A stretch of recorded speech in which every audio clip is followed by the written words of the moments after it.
எம்ஜிஆர் அதுதான் இவரோட junior college கல்ச்சுரல்ஸில் இருந்து அப்போது எல்லா ஈவெண்ட்ஸு எல்லாமே பார்ட்டிசிபேட் பண்ணோம். என்னென்னா அப்போவே வந்து எனக்கு அது அந்த கிளாப்ஸு இது மேலே வந்து ரொம்ப ஈடுபாடாயிருச்சு.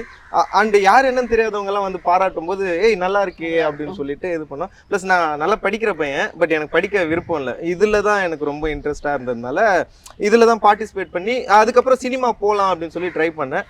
அப்புறம் இவரும் ஃபாரின் அந்த மாதிரி போயிட்டாரு. அப்புறம் எனக்கு ஃப்ரெண்ட்ஸ் இருந்தாங்க, ஒரு 20 பேர் எங்கள் டீம் இருந்துச்சு. எல்லாருமே வந்து வேலை அப்படி இப்படின்னு போயிட்டாங்க.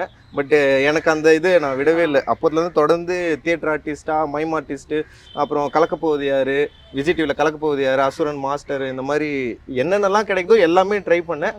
ஒரு லெவலுக்கு மேலே பார்த்தா சோஷியல் மீடியாவில் இருக்கவங்கள தான் படத்துலேயே யூஸ் பண்ணுறாங்க. அந்த படத்தை ப்ரொமோட் பண்ணுறதுக்கு சோஷியல் மீடியாவுக்கு தான் வராங்க. சரி ஓகே, அப்போ ஏன் நம்மளே இதை பண்ணலாமே அப்படின்னு சொல்லி ஸ்டார்ட் பண்ணது தான் ஃபண்டமெண்டல்ஸ்.